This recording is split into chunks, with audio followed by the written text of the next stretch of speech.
बीच में क्या है, भूत प्रेत की आत्मा आ जाती है, मेरे में गायब हो जाता हूँ मैं, स्क्रीन ब्लैक आउट हो जाती है। चलो, तो हमने कल वॉलेटाइल और नॉन वॉलेटाइल की बात की थी। हम कल एक एग्जांपल डिस्कस कर रहे थे, मैं उसको एक बार बताऊंगा क्योंकि आगे जब हम टॉपिक करेंगे इसके नेक्स्ट वाला टॉपिक राउल्ट लॉ, दो टाइप से पढ़ना बेटा। हेनरीज लॉ तो हमने एक ही डेफिनेशन या दो डेफिनेशन जो पढ़ी थी वो इजीली थी, इजी बेस थी। अब हम पढ़ रहे हैं आगे Raoult's law. Which law? Raoult, Rahul नहीं है, ये ध्यान रखना। हिंदी मीडियम की जो बुक्स होती है उसमें बहुत से नहीं राहुल लिखा होता है, राहुल, राहुल नहीं है, राउल्ट है, Raoult, Rahul sir.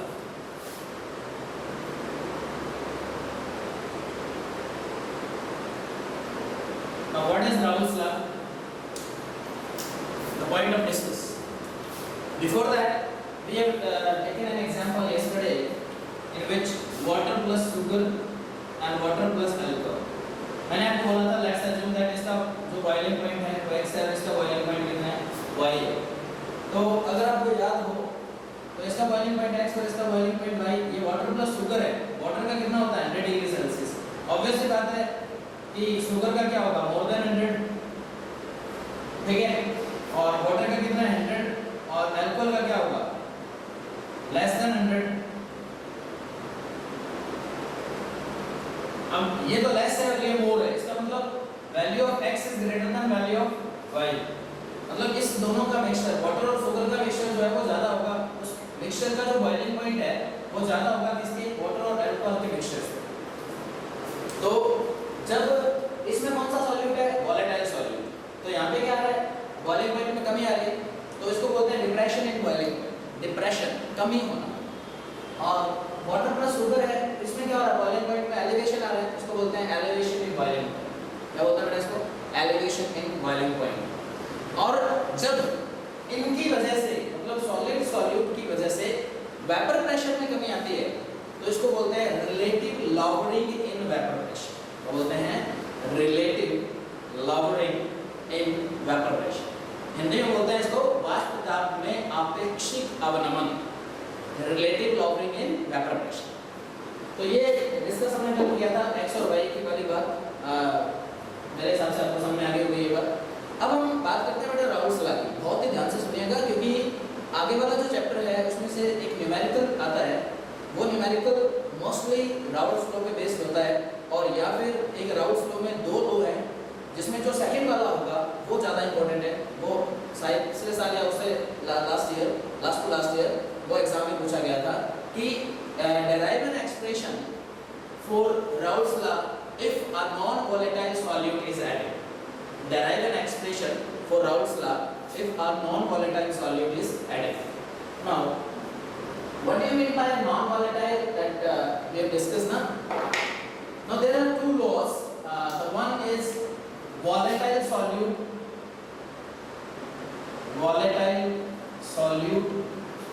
and volatile solvent. Means both are of volatile nature. Solvent, volatile solute and volatile solvent. अगर ऐसा होता है तो बहुत अच्छी बात है। अभी हम इसी को डिस्कस करेंगे आगे, लेकिन इससे पहले हम राउल्ट्स लॉ पढ़ते हैं क्योंकि अकॉर्डिंग टू राउल्ट्स लॉ हमें चीजें डेराइव करनी है, कुछ छोटी मोटी बातें डेराइव करनी है, आपने नोट्स में देखेंगे। Now what is Raoult's law? Henry's law में क्या था कि partial pressure of solute is directly proportional to the mole fraction, और partial pressure of solution is directly proportional to the mole fraction of the gas, है ना। यहाँ पे क्या कहता है कि partial pressure of solute and solvent both individually, partial pressure of solute and solvent is directly proportional to their mole fraction।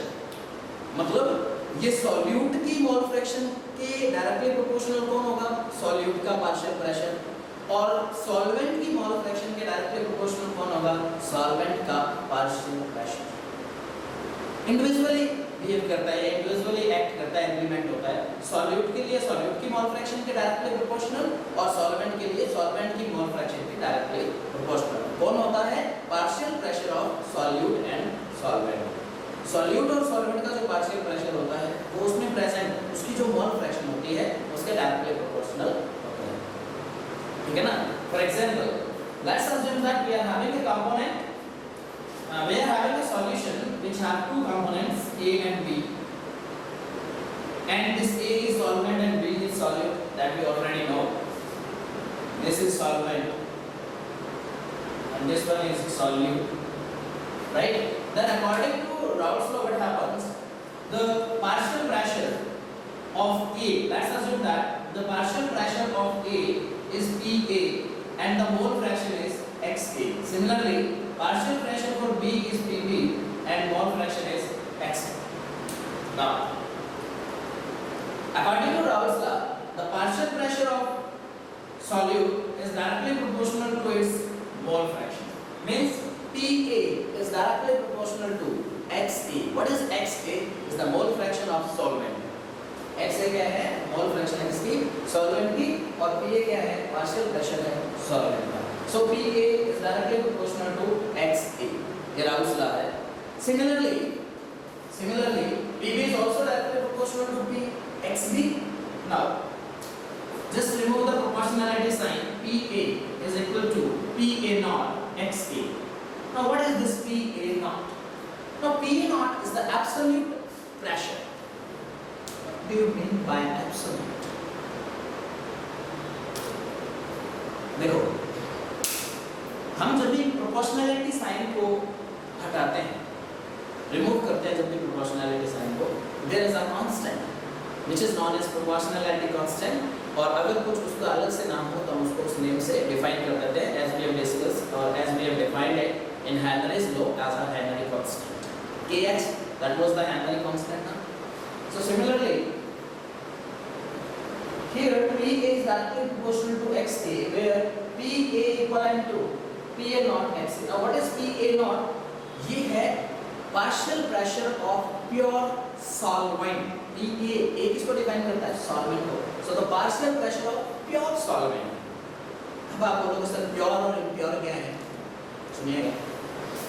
मान लो मेरे पास एक सॉल्यूशन था जिसमें दो कंपोनेंट थे A and B.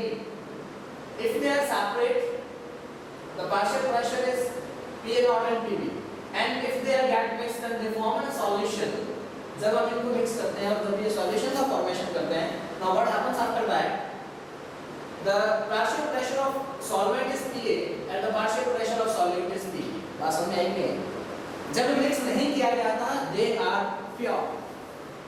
जब प्योर है तो उनके पार्शियल प्रेशर को हम डिफाइन करते हैं एज एन एब्सोल्यूट प्रेशर. ठीक है ना? या प्योर आप ये सोच सकते हो कि partial pressure of pure solvent, partial pressure of pure solute, और ये क्या है? Partial pressure of solvent and partial pressure of solute in a solution. So यहाँ पे जो PA नॉट है वो कांस्टेंट रहेगा. हमें पता है किसी भी पर्टिकुलर लिक्विड के लिए या किसी पर्टिकुलर लिक्विड या गैसेस के लिए जब भी हम उसकी बात करेंगे तो जो प्योर सॉल्यूट और सॉल्वेंट होगा वो हमेशा क्या रहेगा? कांस्टेंट रहेगा. देखो, जो सॉल्यूशन बनेगा उसके बाद में जो चेंजेस हो सकते हैं, बट उससे पहले कोई चेंजेस नहीं होंगे. ठीक है? तो क्या है? PA equal to PA not XA. Similarly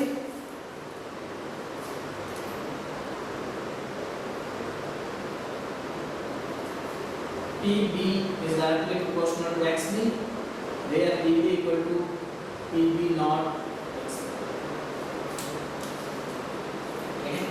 ये दो आगे, ये दोनों राउल्स के लिए एक्सप्रेशन. अगर आपको ऐसा आता है एग्जाम में, डिफाइन राउल्स लॉ ओनली, इतना ही आता है, तो just define Raoult's law and assume this and write this.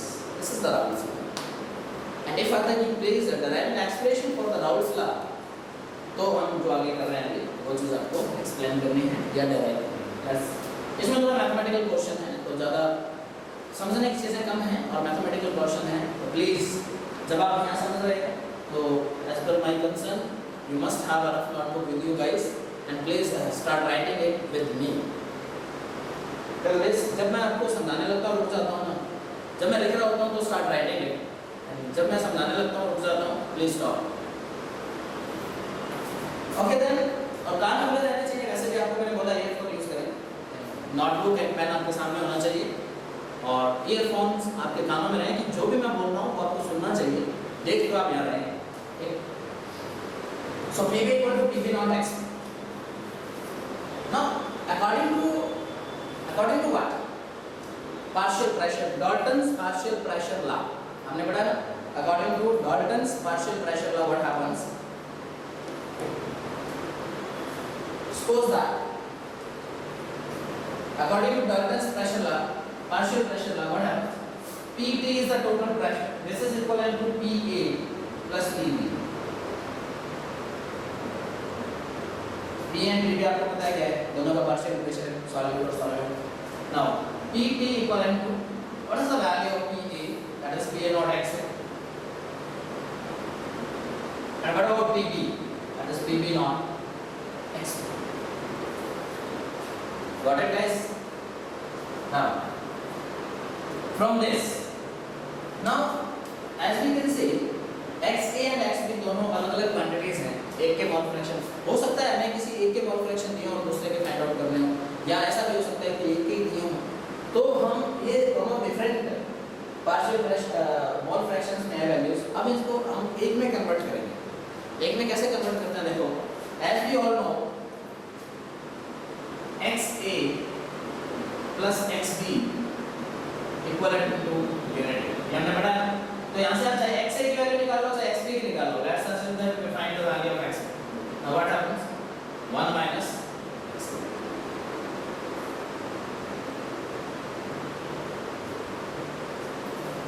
XB equivalent to 1 minus XB। What is the value of XB in the above equation? Let's assume that is the equation number 1। What is the value of XB in equation number 1? What we got? PT equivalent to PA naught XA plus PB naught. What's the value of XB? That is 1 minus XA। We can solve it। PT equivalent to PA naught XA plus PB naught minus PB naught XA।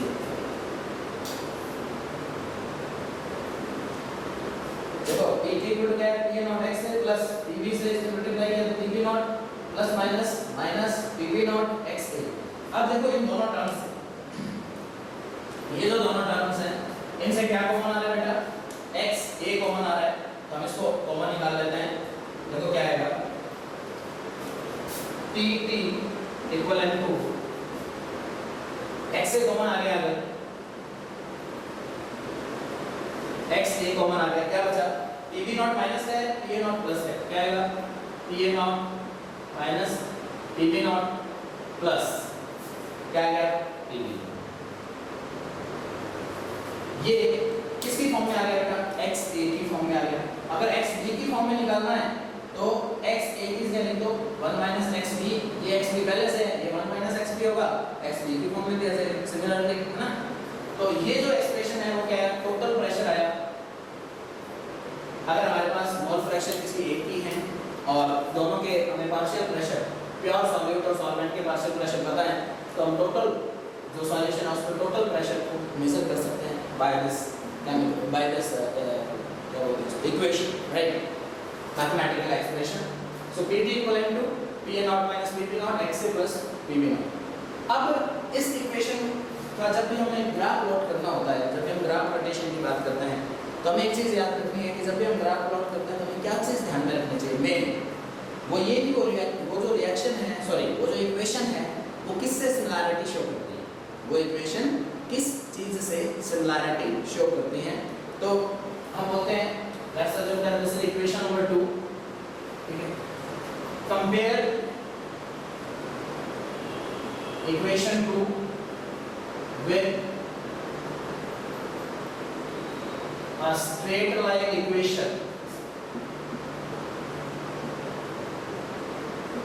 y equal to mx plus c. Now what is the c? It is an intercept. M is the slope of the line, x and y are the components at x and y axis, right? So y equal to mx plus c. This is a straight line equation having an intercept c। एक intercept c के साथ ये एक straight line equation है y equal to mx plus c। Now draw the graph. Let's draw it. PT जो total pressure it will be there on y axis. What about x axis? Mole fraction. Just write in mole fraction. अब हम general graph बना रहे हैं, यहाँ पे XA हो या XB हो उससे कोई फर्क नहीं पड़ेगा। ग्राफ के अंदर हम जनरल ग्राफिकल रिप्रेजेंटेशन शो कर रहे हैं इसका। This is the notation as you know. अब एक बात सोचने वाली है, वापस आते हुए ज़्यादा आगे चले गए थे, वापस आते हैं। एक बात सोचने वाली ये है कि बेटा हमने दो चीजें मिलाई थी, A और B। जब इसका था क्या XA और इसका क्या था XB। जब हमारा सॉल्यूशन नहीं बना तो XA बराबर 1 था और XB बराबर 0 था। हाँ ठीक है ना, कि हमने सॉल्यूट को अभी तक सॉल्वेंट में नहीं डाला। कब? जब टाइम 0 है। ये हाँ, इस पॉइंट पर हमने सॉल्यूट को अलग रखा है, सॉल्वेंट है सिर्फ हमारे पास, क्योंकि इस लाइन पे पीटी किसका होगा? सॉल्वेंट का होगा। जब तक हमने एक्स ए लिया ना तो सॉल्वेंट का माना है, तो सिर्फ सॉल्वेंट का है, सॉल्यूट का नहीं है। सॉल्यूट 0 है क्योंकि हमने सॉल्यूट मिक्स नहीं किया। तो इस पॉइंट ऑफ टाइम पर यहाँ पर एक्स ए जो है वो इक्विवेलेंट है, क्योंकि जब एक्स ए प्लस एक्स बी बराबर 1 है तो एक्स बी तो है ही नहीं, one fraction of solute is 0 at the starting of time means at t equivalent to 0। जब हमने रिएक्शन स्टार्ट नहीं हुई है उस टाइम की बात कर रहे हैं, तो यहाँ पे एक्स बी कितना होगा? 0। अब होता क्या है, ढंग से सुनिएगा, हमारे पास सॉल्वेंट था, धीरे धीरे सॉल्वेंट के अमाउंट में डिक्रीमेंट हो रहा है, प्योर सॉल्वेंट की अमाउंट डिक्रीज हो रही है ना। देखो पानी के अंदर, वाटर के अंदर आपने सॉल्ट डाल दिया, मान लो डाला नहीं है, वाटर अलग है सॉल्ट अलग पड़ा है, तो इसका सब पार्शियल प्रेशर जो कि सॉल्यूशन ऑफ इसमें कहां से फर्क पड़ेगा शुरू में, जब हमारे पास कुछ नहीं है क्योंकि ज्यादा अमाउंट में है इसकी चलेगी ना। अब हमने धीरे से इसमें क्या किया, सॉल्यूट मिक्स किया। क्या इसमें सॉल्ट डालते हैं डिसॉल्व हो जाएगा सारा? टाइम लेगा। पहले t इक्वल टू 0 पे बहुत कम हुआ और t इक्वल टू मान लो 2 सेकंड पर कुछ अमाउंट में सॉल्ट जो था वो डिसॉल्व हुआ, t इक्वल टू 3 सेकंड पर थोड़ा सा और ज्यादा डिसॉल्व हुआ। अब जब इसमें सॉल्ट घुल रहा है, डिसॉल्व हो रहा है, तो जो प्योर वाटर है उसकी नेचर कम हो रही है ना, क्योंकि वो वाटर कैसा होता जा रहा है, सॉल्टी होता जा रहा है, क्योंकि उसके अंदर सॉल्ट कंटीन्यूअसली डिसॉल्व हो रहा है, तो वाटर सॉल्टी होता जा रहा है। मतलब प्योर सॉल्वेंट की जो मोल फ्रैक्शन है या प्योर सॉल्वेंट की जो टेंडेंसी है प्योरिटी की टेंडेंसी वो धीरे धीरे कम हो रही है। ढंग से सुनना, मैं बोल रहा हूँ प्योरिटी की टेंडेंसी। आप ये मत बोलना ना वाटर खत्म हो रहा है, वाटर फिनिश नहीं हो रहा है, वाटर एक सॉल्यूशन फॉर्म करने की टेंडेंसी है उसकी, वो सॉल्यूशन फॉर्म कर रहा है उसकी, और क्या बोलते हैं उसको, tends to forming a solution. Water tends to forming a solution, it is not finishing it up, वो खत्म नहीं हो रहा है, ये ध्यान रखना। कई बार दिमाग में कंफ्यूजन आएगा अभी जब मैं यहाँ कहूँगा कि यहाँ पे x से 1 है और यहाँ x से 0 है। x a का मतलब प्योर सॉल्वेंट की बात कर रहा हूँ, वो धीरे धीरे कम हो रहा है, जो प्योर सॉल्वेंट की अमाउंट है ना वो धीरे धीरे कम हो रही है। तो ये तो उसमें वेपर प्रेशर को हम डिफाइन कर पाएंगे, मतलब सॉरी टोटल प्रेशर को डिफाइन कर पाएंगे जब दोनों मिक्स हो जाएंगे। ढंग से सुनिएगा एक बार फिर से कि पहले वाटर अकेला था, हमने सॉल्ट मिक्स किया तो प्योरिटी ऑफ वाटर धीरे धीरे कम होना स्टार्ट हो गया। इसका मतलब क्या हुआ कि डिक्रीमेंट हो रहा है। अब ये देखो ये जो इक्वेशन है ना, ये किसको डिफाइन करती है? ये इक्वेशन एक बार गौर करवाइए ना, y equal to mx, x पे क्या है मोल फ्रैक्शन, y पे क्या है partial pressure of a, and TA not क्या है उसकी ग्राफ की जो है वो स्लोप है TA नॉट। अब देखो ये डिक्रीमेंट हो रहा है, सॉल्वेंट में धीरे धीरे कमी आ रही है, तो इसकी ग्राफ की स्लोप कैसी होगी? Negative. So the graph will be like this. जो TA नॉट वाला जो ग्राफ है वो ऐसा है, ऐसा। इसको टच नहीं करना, देयर इज नॉट टचिंग, ध्यान, क्योंकि टच आप इसको टच करवा सकते हैं लेकिन करवाएंगे तो 0 के इक्विवेलेंट हो जाएगा, थोड़ा सा ऊपर जाके छोड़ दो, इसका मतलब है डिक्रीमेंट हो रहा है। ये ग्राफ किसको रिप्रेजेंट करता है? कि PA equivalent to PA not XA, क्योंकि सॉल्वेंट क्या सॉल्वेंट के अमाउंट में कंटीन्यूअसली डिक्रीमेंट है।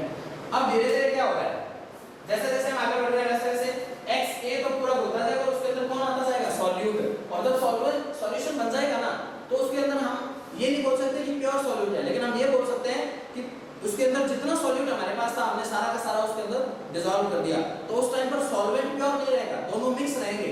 लेकिन अगर प्योरिटी की बात करेंगे तो उस टाइम पे हमने सॉल्यूट सारा मिक्स किया है, मतलब XA + XB = 1 हो जाएगा। देखिए ग्राफिकल रिप्रेजेंटेशन के थ्रू, क्योंकि जो वैल्यू ऑफ x है वो हमेशा डिक्रीमेंट हो रही है नीचे की ओर, तो इस पॉइंट पर हम क्या बोल सकते हैं कि जो वैल्यू ऑफ XA है वो ऑलमोस्ट इक्विवेलेंट टू 0 है, it is not equivalent to 0, almost equivalent to 0 purity की।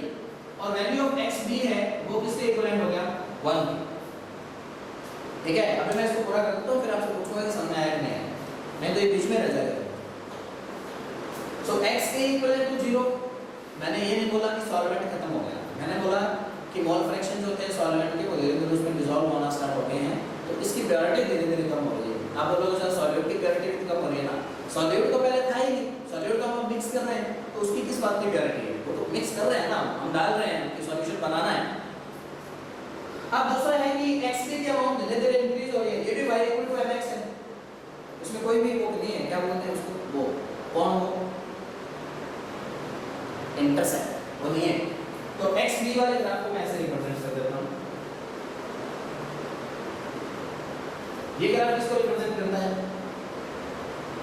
PB = PB0 x, ये इस ग्राफ को रिप्रेजेंट करता है। अब इन दोनों का इक्विवेलेंट देखो, PA + PB = PT है, मतलब ये PT = ये है, तो PB0 क्या है, इसका इंटरसेप्ट, PA0 - PB0, PA0 ये रहा, PB0 ये रहा, XA। इसका मतलब ये हुआ कि इन दोनों का रिजल्टेंट ग्राफ जो है वो ये है। अब इसकी स्लोप कैसी है, पॉजिटिव है, देखो यहां पे नेगेटिव साइन है कि नहीं है, पॉजिटिव स्लोप है। इंटरसेप्ट कौन है, PB0, और आपको याद होगा कि ये वाला जो ग्राफ है ना, ये स्लोप को रिप्रेजेंट करेगा, और इसका जो रिजल्टेंट ग्राफ आएगा वो कुछ ऐसा होगा।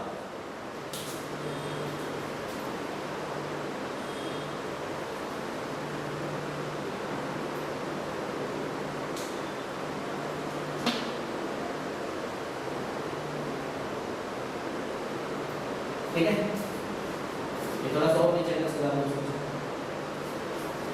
तो ये जो ग्राफ आया है ब्लैक वाले लाइन जो है उसका रिजल्टेंट ग्राफ है वो क्या है, PT = PA0 - PB0 * XA + PB, ये उसका रिजल्टेंट ग्राफ है।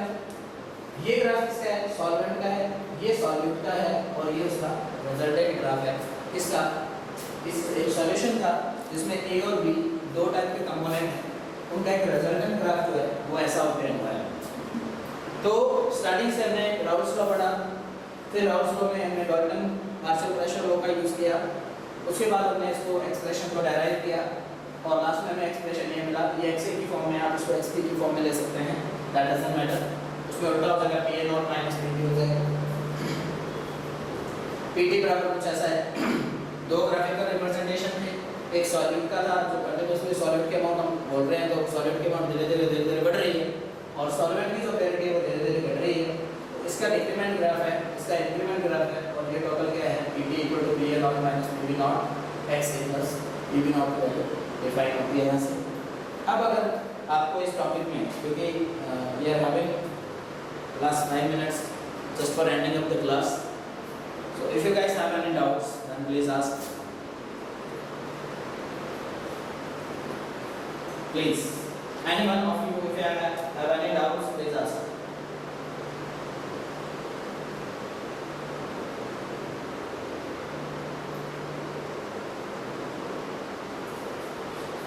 कोई भी डाउट नहीं किसी को भी, अरे यार हुआ क्या, मतलब यार इतने इंटेलिजेंट हो गए आप लॉकडाउन में,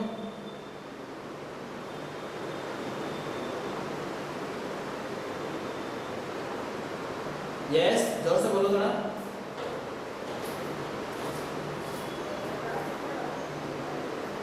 एक मिनट बेटा मैं से बोलूं तो ये तो 100% बोलेंगे। हाँ क्या बोले कविता आप, ग्राफ को दोबारा एक्सप्लेन करें, ओके। देखो बेटा, हमें एक बार कभी पुराने जमाने की बात है, जब मैं आपको 11th में पढ़ा करता था, हमने दो चीजें पढ़ी थी, y = mx और y = mx + c। ये हमने बोला था कि अगर y = -mx हो तो स्लोप नेगेटिव होती है, यहाँ पे y = -mx + c हो तो स्लोप नेगेटिव होती है। लेकिन अभी जो हमारे पास इक्वेशन आई है उसमें ऐसा नहीं है कि किसी में नेगेटिव साइन दिया हो, उसमें पॉजिटिव साइन हो। ये हमारे खुद की अंडरस्टैंडिंग है, हम खुद इस चीज़ को समझ रहे हैं कि जब सॉल्यूशन नहीं था, सिर्फ सॉल्वेंट था, तो उस सॉल्वेंट के टाइम पर उसमें सॉल्यूट की अमाउंट 0 थी। जैसे जैसे हम सॉल्यूशन बना रहे हैं तो हम याद रखना सॉल्वेंट में सॉल्यूट को डिसॉल्व किया जाता है, सॉल्यूट में सॉल्वेंट को नहीं किया जाता। अगर सॉल्यूट में सॉल्वेंट को करते तो हम सॉल्यूट को प्योर मान लेते और सॉल्वेंट को उसमें डिसॉल्व करते, लेकिन ऐसा नहीं होता। तो जब सॉल्वेंट में जब सॉल्यूट को मिक्स किया जाता है तो पहले सॉल्वेंट जो है वो प्योरिटी पे, इसलिए हमने ये बात बोली कि देखो पहले जो सॉल्वेंट है वो हाई एंड पर है और धीरे धीरे जो प्योरिटी ऑफ सॉल्वेंट है वो डिक्रीज हो रही है, धीरे धीरे कम हो रही है, क्योंकि हम उसके अंदर कुछ अमाउंट के अंदर धीरे धीरे सॉल्यूट के मिक्स कर रहे हैं just to make a perfect solution. तो ये डिक्रीमेंट हो गया। अब सॉल्यूट धीरे धीरे इंक्रीज हो रहा है, और जब सॉल्यूट और सॉल्वेंट को मिक्स करते हैं तभी तो टेस्ट आएगा ना। शुगर अलग खा लो, पानी अलग पी लो, नींबू अलग खा लो, नमक अलग खा लो, स्कंजी का टेस्ट नहीं आएगा। हाँ, जाएंगे वो पेट में ही सारे, लेकिन ऐसा थोड़ा अंदर जाके स्कंजी बनेगी फिर अंदर से ऐसे फील आएगा वाओ वी हैव यूज्ड स्कंजी, ऐसा कुछ नहीं होता। स्कंजी को इंग्लिश में क्या बोलते हैं, ठीक है। लेकिन जब इन दोनों को मिक्स किया तो सॉल्यूशन बना, और इन दोनों का रिजल्टेंट कौन है, ये। तो एक बात तो क्लियर होगी कि जो भी Pb और Pb नॉट XB के कारण है, और इन दोनों को हमने ऐड किया है, बेसिकली ये देखो Pt = Pa + Pb, मतलब दोनों को ऐड किया। जब इन दोनों चीजों को ऐड करेंगे तो ग्राफ इसका अप ही तो आएगा, इससे डाउन तो आएगा नहीं, क्योंकि दोनों चीजों को ऐड किया। अगर सब्ट्रैक्ट करते तो हो सकता है ग्राफ यहां से स्टार्ट होता, यहां से होता, इधर से ऊपर नीचे भागा है, कैसे जाता है ये नहीं। लेकिन जब ऐड किया जाता है चीजों को तो दोनों का रिजल्टेंट जो होता है वो हमेशा उन दोनों से अप आएगा, क्योंकि दोनों वैल्यूज ऐड होंगी। अब ऐसा नहीं है कि ऐड कर दो सर इसमें नेगेटिव साइन लगा दो, क्यों लगा दूं, ठीक है। और कुछ ये ग्राफिकल रिप्रेजेंटेशन जो बहुत इंपॉर्टेंट है। कल हम आइडियल और नॉन आइडियल सॉल्यूशन की बात करेंगे, और उसमें ये वाला जो ग्राफ है वो आपको मैं ना इस पे आगे खाता होता था ना, इस पे विद्यावाली का ना, उस पे आगे बनाऊंगा कल और बोलूंगा बिना देखे बनाओ, ये ध्यान रखना। फिर मुझे आप कॉपी दिखाओगे, स्पॉटलाइट वीडियो उठा दूंगा, सब कॉपियां दिखाओगे कैमरे के आगे कर करके, देखो सर मैं बना लियो, ये ध्यान रखना। तो इसको पढ़ना है और ये डेरिवेशन क्लियर करना है आज। फिर भी अगर आपको कोई डाउट हो तो आप पूछ सकते हैं। Time's up. It's 10:30. Still we are having 2 minutes if you want to ask anything. Nobody? Shubhra, Jota? No. Komla Kamla कहाँ गए रे? इधर या?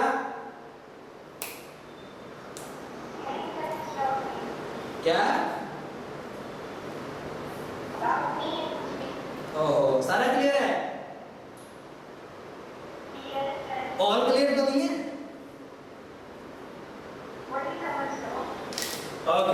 Okay, thank you so much guys.